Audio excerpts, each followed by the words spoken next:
Shri Harivansh, welcome to my channel Harivanshi Neha. इस channel specifically मैंने राधा वल्लभ संप्रदाय को डेडिकेट किया है और गुरु कृपा से अध्यात्म और नाम जाप से रिलेटेड वीडियोस बनाने का मैंने तय किया है। और आज ये मेरा पहला वीडियो है जो नाम जाप से रिलेटेड है, तो मैंने सोचा कि क्यों ना मैं ये बताऊं कि मेरी लाइफ में नाम जाप कैसे आया। ये समय है 2023 का, 3 साल पहले। एक दिन रात को ऐसे ही लेटे लेटे मैंने भगवान से बोला कि भगवान, मुझसे 2-2 घंटे बैठ के पूजा पाठ तो नहीं होगा, काश कोई आसान तरीका होता जिससे आप मिल जाते। और आप बिलीव नहीं करेंगे, नेक्स्ट डे मैं ब्रेकफास्ट कर रही थी। उस टाइम मैं इंस्टा नहीं चलाती थी, सिर्फ यूट्यूब चलाती थी। अकाउंट था, कभी कभी एक्टिव थी, बट स्टिल ज्यादा वीडियोस मैं यूट्यूब पे ही देखती थी। और मैंने लाइफ में कभी भी कोई स्पिरिचुअलिटी रिलेटेड वीडियोस देखी ही नहीं थी। कोई भी तिलक भारी की कोई वीडियो आ भी जाती थी तो मैं स्किप कर देती थी, तुरंत स्क्रॉल कर देती थी। और पहली बार ऐसा हुआ कि मैं ब्रेकफास्ट कर रही थी, मैंने यूट्यूब खोला और पहली वीडियो मेरी लाइफ का जो यूट्यूब पे महाराज जी का आया, उस दिन मैं उनका नाम तक भी नहीं जानती थी, कुछ भी नहीं पता था। और वो कौन सी वीडियो थी वो आप ये स्क्रीन पे देखिए आप। ये वीडियो आई मेरे सामने और मैं एकदम शॉक्ड हो गई और मैंने सोचा कि इसी बारे में तो मैं कल रात को सोच रही थी, तो मैंने क्लिक कर दिया और बस होना क्या था, फिर मेरी लाइफ चेंज हो गई।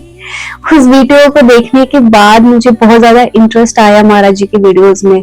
फिर मैंने डेली उनकी वीडियोस देखना स्टार्ट किया और बहुत सारे लोग जिनको मैं जानती हूँ जो महाराज जी से जुड़े हैं, इनफैक्ट मैंने लोगों के भी फीडबैक्स देखे हैं कि उनके साथ भी वही हुआ जो मेरे साथ होता था, कि जो भी फॉलो अप क्वेश्चंस मेरे माइंड में आते थे, जैसे आज कोई मैंने एकांतिक वार्तालाप देखा, मेरे माइंड में जो भी क्वेश्चन आता था, नेक्स्ट डे वही वीडियो आती थी जिसमें वो क्वेश्चन होता था। और धीरे धीरे सारे मेरे क्वेश्चंस जो है वो सॉल्व होते गए और मैं नाम जाप की तरफ बढ़ती गई। फिर भी मैंने नाम जाप एकदम तुरंत स्टार्ट नहीं किया, 2-3 महीने देखा उनकी वीडियोस को।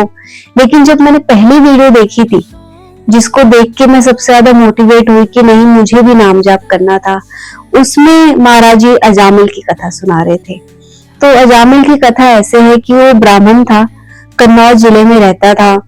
एक दिन जंगल में गया और वहां पे वैश्या के संभोग को देख के वो इतना काम उत्तेजित हो गया कि उसने एक ब्राह्मण होते हुए भी अपने आप को बहुत संभालने की कोशिश की, पर नहीं संभाल पाया। और उस वैश्या को खुश करने में उसने पूरी जिंदगी लगा दी। उसने अपनी सारी धन संपत्ति सब कुछ बेच दिया। एंड में जब उसके बाद कुछ भी नहीं बचा तो लूटपाट करने लग गया, पशुओं को मारने लगा। उसकी बस लाइफ का एक ही गोल था कि इस वैश्या को कैसे खुश करना है। उस वैश्या से उसको ऑलरेडी 9 संतान हो चुकी थी। और तभी उसके गांव में संतों का आना होता है और संत पूछते हैं कि यहाँ पे किसी बहुत ही पवित्र ब्राह्मण का घर हो तो हमें बताइए, हम वहां जाएंगे। तो लोगों ने हंसी में संतों को बोल दिया कि हाँ है ना, अजामिल का घर है, आप वहां चले जाइए, उससे ज्यादा पवित्र तो कोई भी नहीं है। संत बहुत ही सरल स्वभाव के होते हैं, उन्होंने विश्वास कर लिया और वो चले गए अजामिल के घर पे।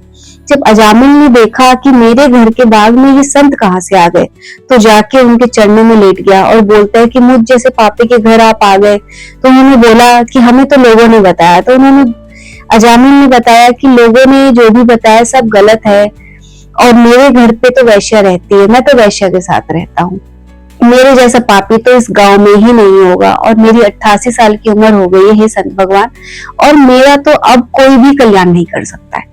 तो संत देवता बहुत ही सरल हृदय के दयालु होते हैं, तो उन्होंने ये बोला कि हम देख पा रहे हैं कि तुम्हारी एक और संतान होगी, बस उसका नाम तुम नारायण रख देना। संतों की बात मान के जब उसका 10वां पुत्र पैदा हुआ तो उसने नारायण नाम रख दिया। नारायण में वो इतना ज्यादा आसक्त हो गया कि उसी के साथ दिन भर रहता, उसको खिलाना, उसको पालना, उसके अलावा कुछ सोचता ही नहीं था।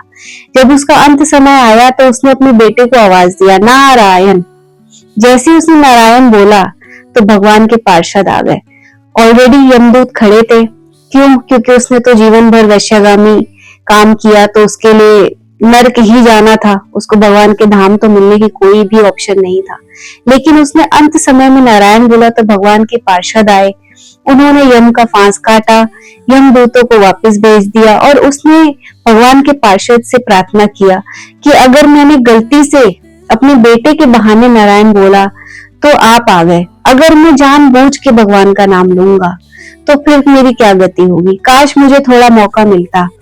तो जैसे ही उसने ऐसा बोला, भगवान के पार्षद गायब हो गए और ये सब देखने सुनने के बाद वापस जो अजामिल था वो कन्नौज से पहुंच गया हरिद्वार। हरिद्वार में जाके उसने गंगा स्नान किया और भगवान के नाम में लीन हो गया।